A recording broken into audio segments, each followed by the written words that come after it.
Pulse 95 Live. At Expo Centre Sharjah. Hello and welcome back to Pulse 95 Radio, broadcasting right here at the International Photography Festival, the Exposure. This is the world of photography and film.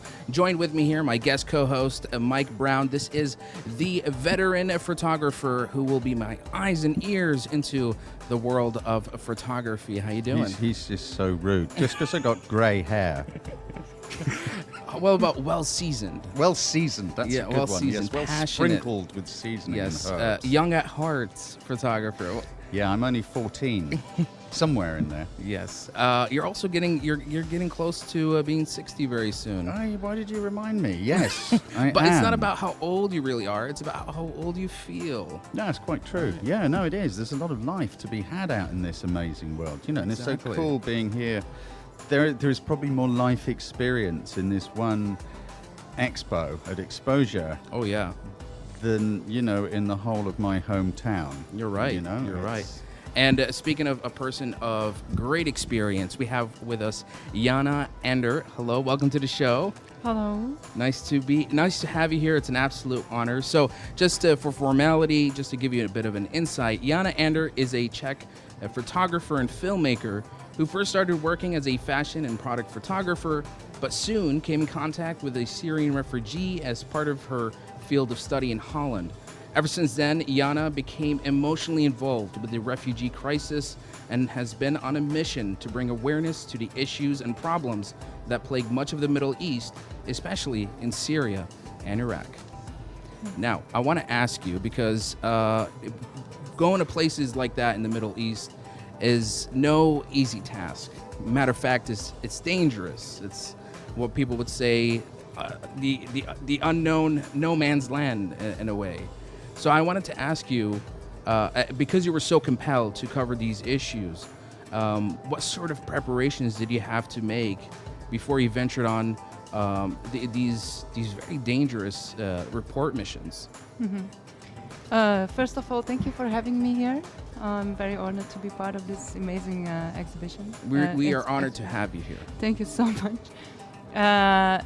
What kind of preparation? I mean, it's not like, in my case, it was not like I just went there and I suddenly found myself in the front line. It was a long process, and it started very gradually.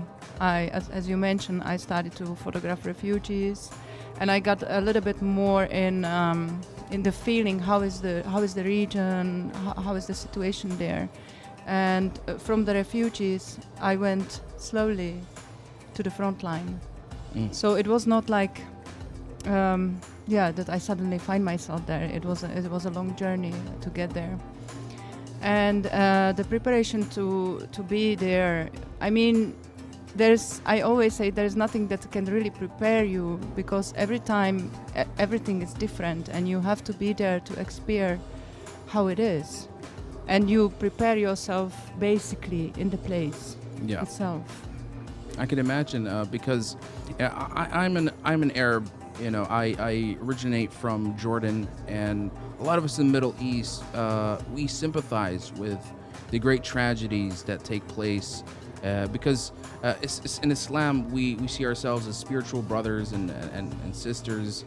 We see ourselves as a single, you know, from the same place, and it's always disheartening to see when things like this take place. You know, the complexities behind the politics, the conflict, the proxy wars. But you're someone who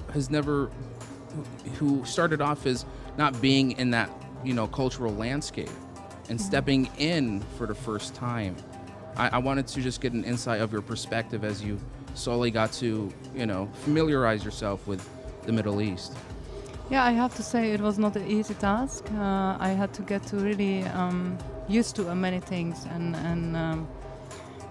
you know, like the culture is very different, the traditions are very different, and the whole environment is really different. And I had to really learn about that and learn about how to deal with that, and as well how to be careful to not as I say, like to not provoke any problems, to not make any problems in that area for myself. I mean, in the conflict area, and I think that was for me very important to have a respect, for the culture itself, and because as a culture, it's influenced the behavior of the people, and it's different, and you have to adapt yourself to that. That's what I find very important, is to adapt yourself.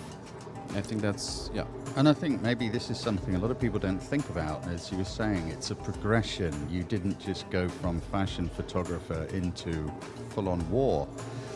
We were talking last night just about how confidence grows. There's the thing we're afraid of. We take one little step over that line and then realize we survived, and then we go over the next line and survive, and so it moves forward. Then having the pressure of understanding the culture on top of the pressure of managing the fear. Definitely. You must believe very, very deeply in the work you're doing to put yourself under that kind of pressure. What drives you? As you mentioned, the fear. Of course, there is a fear, and there is a lot of difficulties I have to face. And I have to say, during my work, I have put everything above myself. I have not think of the comfort, not think of. Of course, you think of the danger, you realize the danger, but you don't let this come over yourself. You just put yourself somehow above this. It's a lot of things going on, and as you said, like you crossing the border, you make every time a bigger step. It's, I guess, because I have spent there so long time, and when I'm talking about of my coverage in the war in Mosul, you adapt yourself so much to the environment that things that maybe are not normal have become normal for you. How long does that take? I think it's pretty individual on the person, like how fast you can adapt and how intense you are staying there. And because I have been embedded with the forces, and it was a day-by-day task. It took a couple of months to really totally adjust and totally accept the environment and adapt myself to environment. And I remember the moments that I have had in the beginning of the war, that in the front line when we got ambushed or clashed, there were heavy clashes. That the fear was different than at the end. I still have been afraid, but I had this totally under control. And there's two sides, of course. You've lived through so much fear, but then on the other side there must be a reward, something that makes your heart sing a little bit. For me in my work, the biggest reward is to be able to show my work and to be able to show this to the world and touch other people by this. For me, the covering of this conflict, it's mainly about the civilians, because I believe the civilians, they suffer the most. Yeah, and I mean, just a little story Jana was telling me off air just before we came on. You were at your exhibition the other day, and a couple of people who live there came and they were looking at the exhibition and talking with you about this. What was that like? Yeah, I had these two gentlemen from Mosul. They came to see my exhibition, and they left Mosul before the war. And for them to see this, I could really see on their eyes how emotional it is, and how even they were not there, they were not part of the conflict in that moment because they left the country. It's still very painful for them. And this, what I also want to say, we're talking about myself, about my pain, about my fear, but during my journey I have seen so much pain of the other people, of the civilians, and I think, what is my pain in comparing to their pain? I can leave that place, I can go home, I can go to my family, nothing is broken, nothing is destroyed. But for them, this is something that's forever. Yeah. And it's such an important story to put into the world, because the world doesn't pay attention to anything for very long. Yeah, that's Unless right. they're in pain themselves. It's like next. And, when we're in a nice, comfy situation, we become desensitized, immune to these sorts of things. And That's definitely. I think it's so important as well, because, you've got your films and stuff that you've made, but we could just hear in your voice just then how deeply this profoundly affects you. It must be frustrating sometimes when people just kind of walk past and you're thinking, but look, this was incredible. And these people, what happened to them?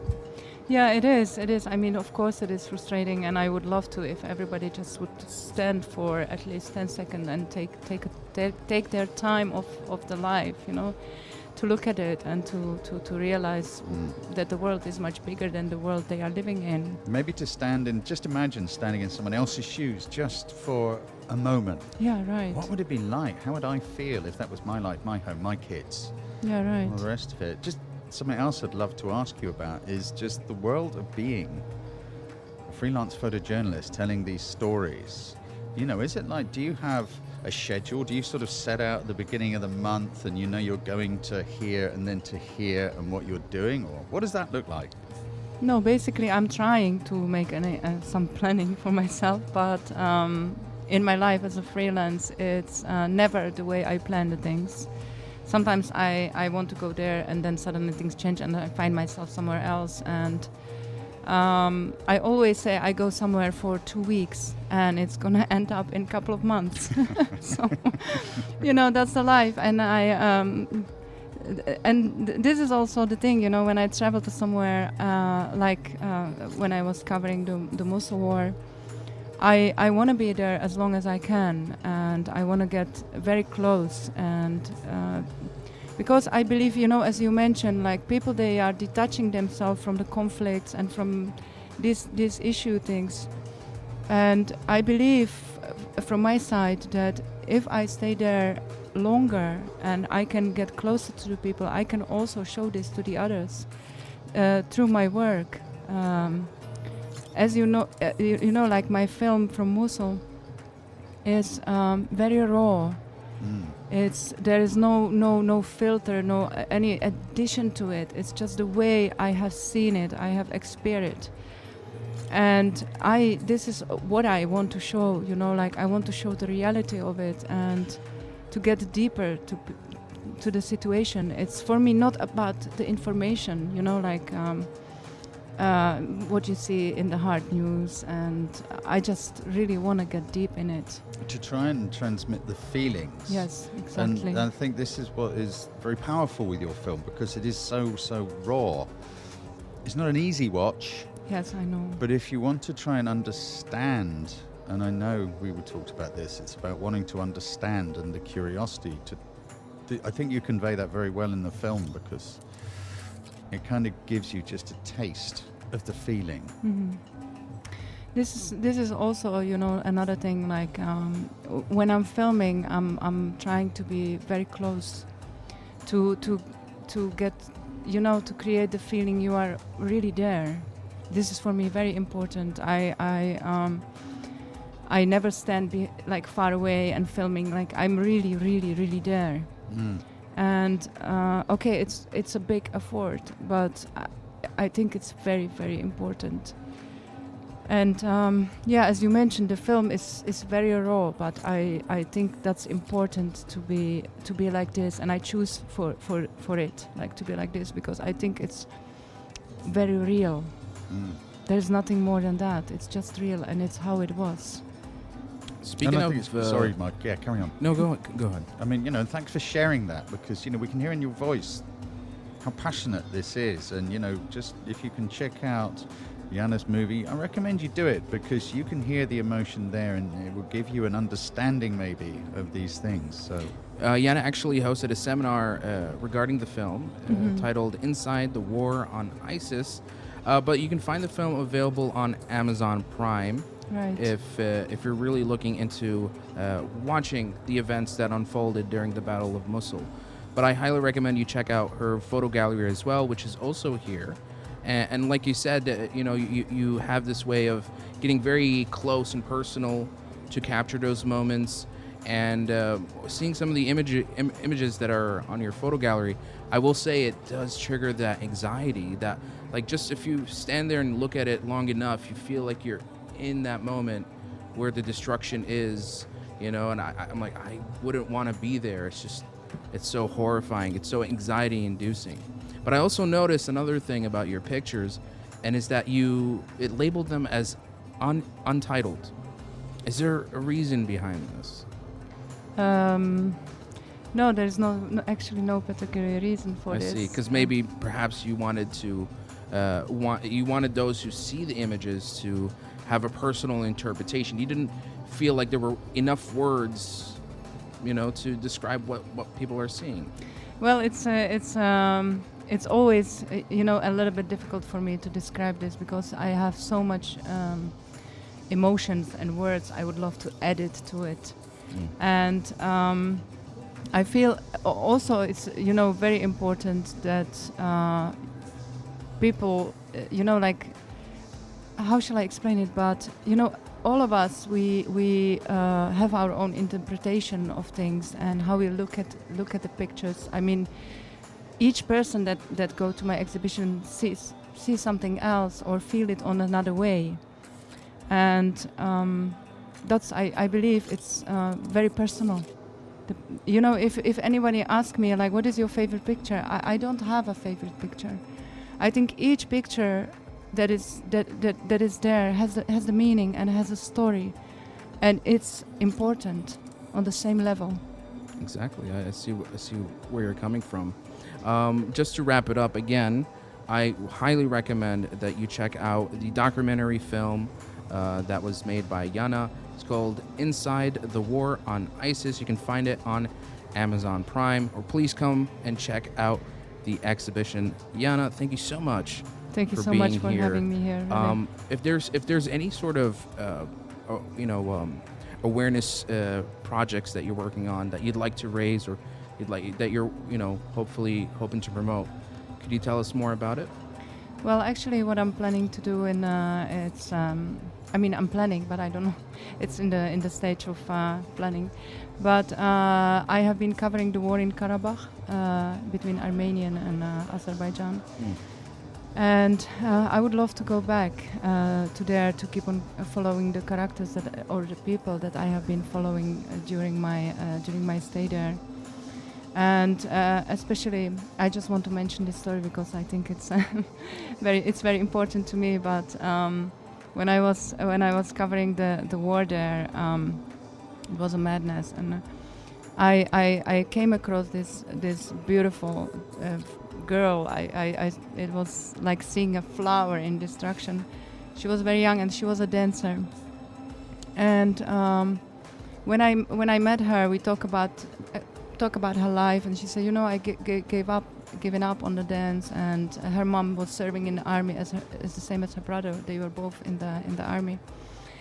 And we just talked, and I was filming her, and we had this really nice conversation together.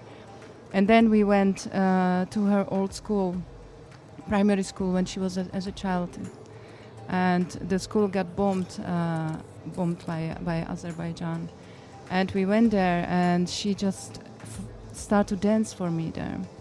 And in this silence, and I could just hear the glass under her feet when she was moving around, and it was so touching. It was incredible. And when I came back from there, she sent me this unbelievable message, and she said, this moment for me, it changed my life, and I'm gonna dance, and I'm gonna put everything to it just to become a dancer again. And she does, and that's incredible. I'm so happy, like sometimes you don't change the world, like the bigger, but you just change someone's life. A little small things. shift, a little small change makes the biggest difference. And this for me, it's really amazing, and it's the motivation as well, to keep on going in this. So back to I'm so sorry, I would like to go back there. No, that was a wonderful story. Jana, you are a walking inspiration. Yeah, totally. all of your contributions make a big difference. And we wish you all the best in your future projects and whatever reports or covers that you hope to do in the future. Again, please check out her documentary film, Inside the War on ISIS, on Amazon Prime. Thank you again, Jana. Thank you so Thank much. you. Thank you. Please Was a do pleasure. check out her photo exhibition. We're going to be taking a bit of a break, and coming up next, we have yet another photographer telling us all about his freelance photojournalism from across the world, and so much more right here on Pulse 95.